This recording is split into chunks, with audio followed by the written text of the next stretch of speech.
کہ القائم بالامور والرقیب والمحافظ والامین.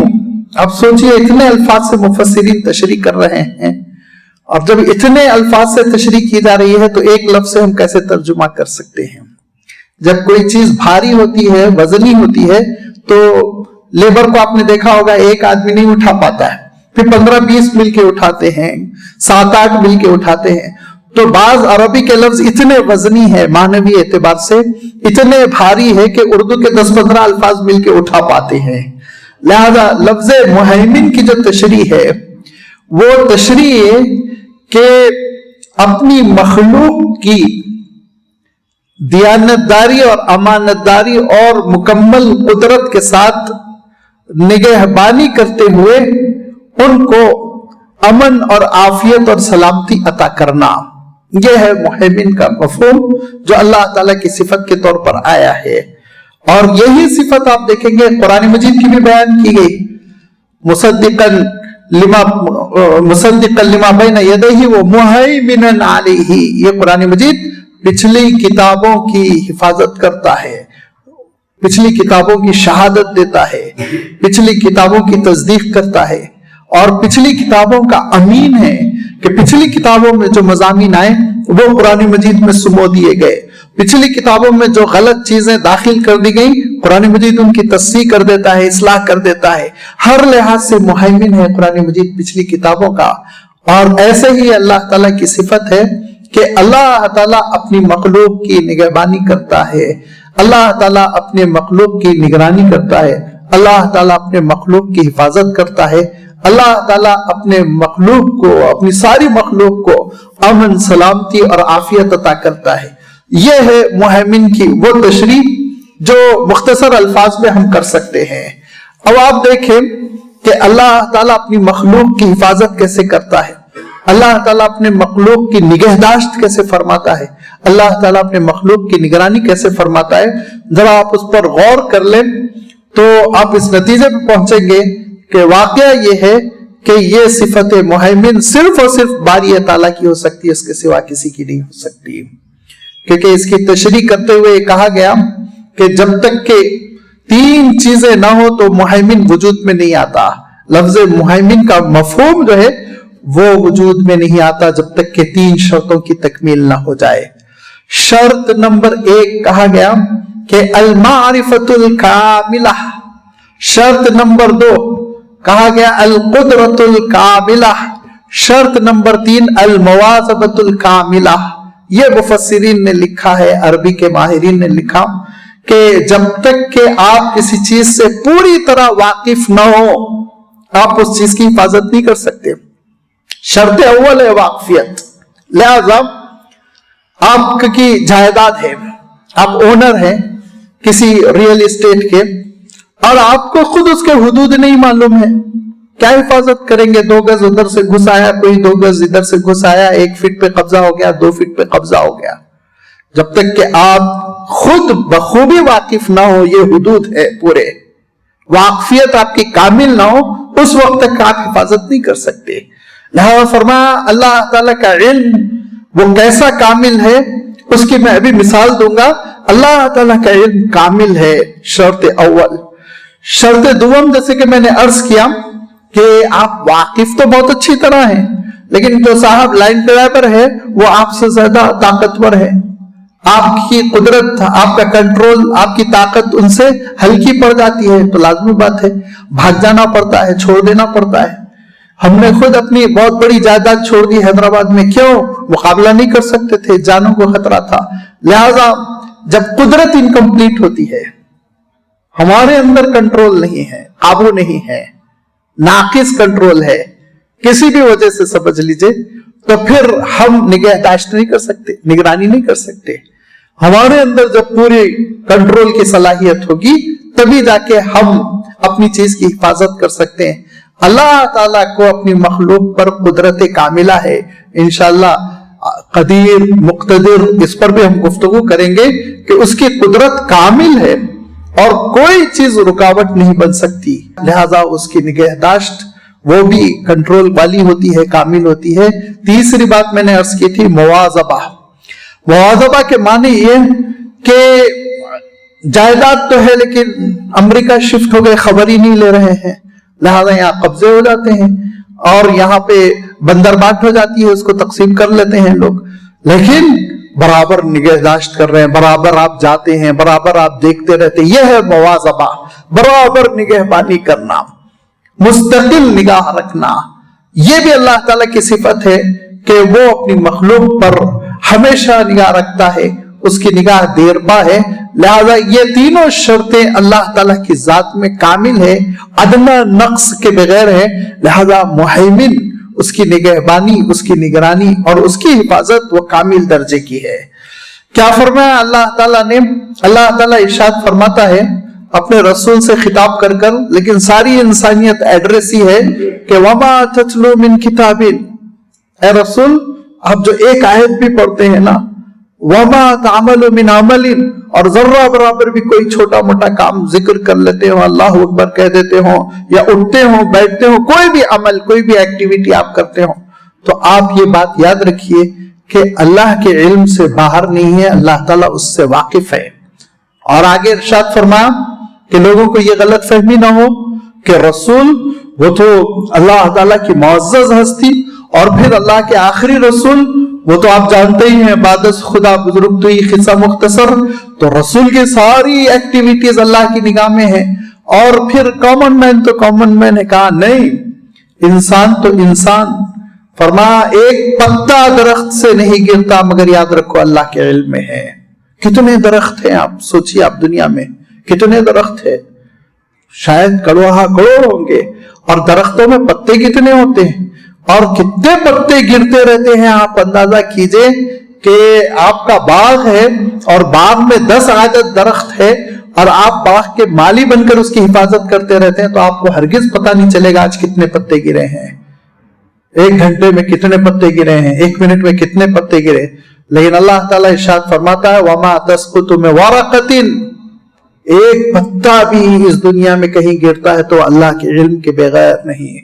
اور فرمایا کہ وَمَا يَعْزُبُ مِثْقَالَ ذَرَّةٍ فِي السَّمَاوَاتِ وَلَا فِي الْأَرْضِ، ذرہ برابر اس پوری یونیورس میں، جو لمبی چوڑی یونیورس ہے، اس میں ذرہ برابر بھی کوئی چیز ایسی نہیں ہے جو اللہ کے علم سے اوجھل اور غائب ہو جائے۔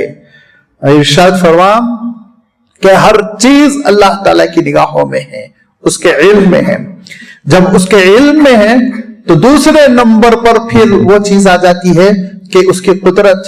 تو اللہ تعالیٰ نے اپنی کامل قدرت کا تذکرہ کرتے ہوئے یہ بات ارشاد فرما دی کہ اس پوری کائنات میں ذرہ برابر تبدیلی نہیں ہو سکتی مگر یہ کہ اللہ کے حکم کے ساتھ، اللہ کی اجازت ہو، کوئی وجود میں نہیں آ سکتا، کوئی وجود سے معدوم ہو کر مر نہیں سکتا، سب کچھ جو کچھ ہو رہا ہے وہ اللہ کے حکم کے ساتھ ہو رہا ہے، بغیر اللہ تعالیٰ کے حکم کے نہیں ہو سکتا۔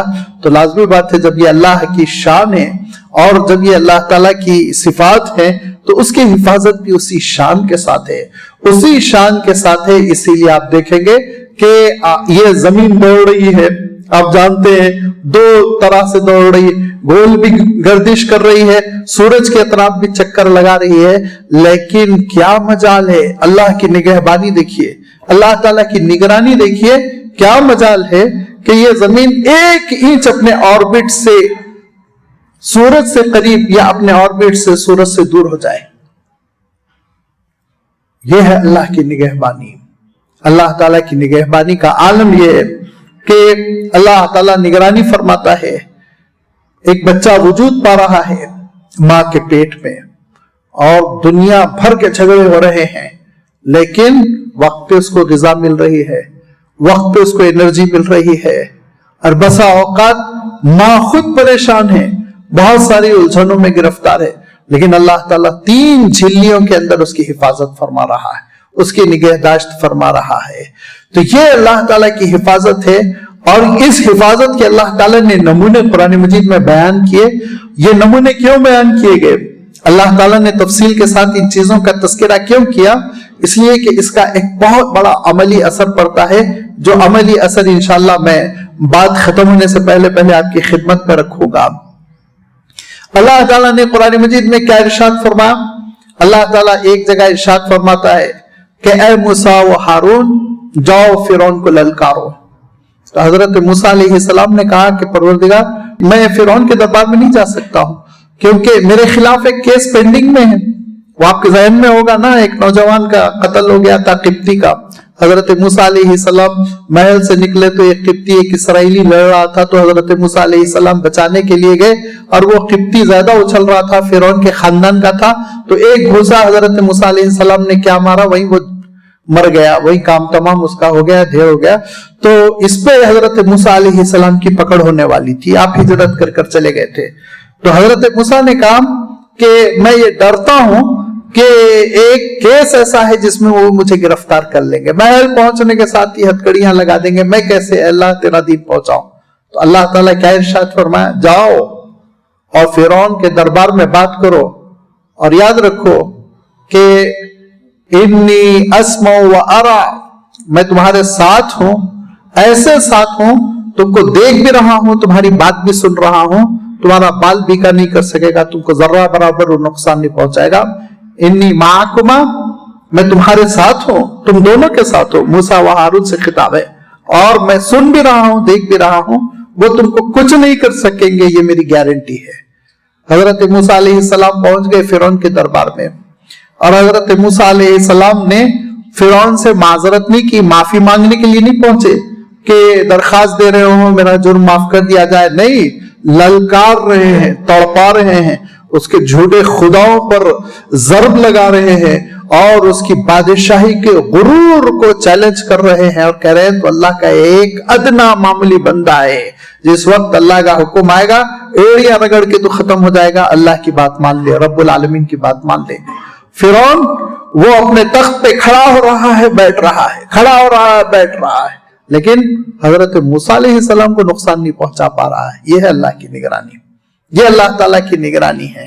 حضرت ابراہیم علیہ السلام کو آگ میں ڈالا گیا اور اللہ تعالیٰ کے حکم سے آگ ٹھنڈی ہو گئی، اور ٹھنڈی بھی کیسے ہوئی کہ یا نار کونی بردم و سلاما علی ابراہیم. 3 باتیں اللہ تعالیٰ نے آگ کو حکم دی، بطور حکم اللہ تعالیٰ نے 3 باتیں ارشاد فرمائی، غور کرنے کی ہے. اور مفسرین نے کیا لکھا، کہا کہ اللہ تعالیٰ نے ارشاد فرمایا یا نارو کونی بردن، اے آگ ٹھنڈی ہو جا. تو اس بات کا اندیشہ تھا کہ اللہ کے حکم سے آگ اتنی ٹھنڈی ہو جاتی، اتنی ٹھنڈی ہو جاتی جیسے برف. ہم لوگوں کی طرح تھوڑی ہے دیگر مخلوق کہ 5 وقت کی نماز پڑھنے کا حکم دیا، ڈنڈی مار کے 4 وقت ہی پڑھتے ہیں اور فجر تو قضا کر کے چھوڑ دیتے. نہیں، دیگر مخلوقات کا عالم یہ ہے کہ اللہ کا جو حکم وہ پرفیکٹلی پورا کرتے ہیں، وہ ذرہ برابر کمی نہیں. یا نارو کونی بردن، اتنی ٹھنڈی ہونے کا امکان تھا کہ برفیلی بن جاتی اور حضرت ابراہیم کو نقصان پہنچتی. لہذا دوسرا حکم دیا سلامن، سلامتی والی رہنا. یاد رکھ، ابراہیم کو نقصان نہ ہو، تکلیف نہ ہو. اور پھر مفسرین نے لکھا، اور واقعہ یہ ہے کہ قرآن مجید کے معجزات ہے کہ غور کرتے چلے جائیے، نکلتے چلے جاتے ہیں رموز. لکھا اگر اللہ تعالیٰ اتنا ہی فرماتا یا نار کونی بردن و سلاما، تو اس دن کے بعد سے پھر کبھی بھی آگ کے اندر جلانے کی صلاحیت نہ رہ جاتی. اللہ کے حکم کی وجہ سے آگ جلانے کی صفت کو بھول جاتی. اسی لیے اللہ نے کہا اعلی ابراہیم، ابراہیم کے حد تک، ابراہیم کے حد تک. یہ ہے اللہ تعالیٰ نے کیسے اپنے بندے کی نگہداشت کی، کیسے نگرانی کی، کیسے حفاظت فرمائی کہ حضرت ابراہیم علیہ السلام کو آگ تپش، تمازت اور گرمی سے تو بچا لیتی ہے، ٹھنڈک بھی نہیں پہنچا پاتی، بالکل پرسکون. حضرت یونس علیہ السلام کی مچھلی کو حکم ہوا کہ یونس کو تم نگل تو سکتے، ہضم نہیں کر سکتے، ہضم کرنے کی اجازت نہیں ہے، ورنہ بڑی بڑی مچھلیاں ہیں، بڑی بڑی چیزوں کو کھا لیتی ہیں، ہضم کرتی ہیں. دیکھ لیجئے آپ سمندر میں بلو ویل کے بارے میں دیکھ لیجئے کیا کیا کھا جاتی ہے، وہ ہضم کر لیتی. کہا نہیں، یونس کو تم ہضم نہیں کر سکتے. اللہ کی نگرانی میں 3 دن حضرت یونس علیہ السلام مچھلی کے پیٹ میں، لیکن اللہ کی نگرانی، اور اللہ کی نگرانی میں حضرت یونس علیہ السلام زندہ سلامت پھر اس دنیا میں واپس آتے. اللہ کے رسول صلی اللہ علیہ وسلم کے غار ثور میں اللہ کے رسول صلی اللہ علیہ وسلم قیام پذیر ہے، اور ایسے آپ میں سے بعض حضرات وہاں گئے ہوں گے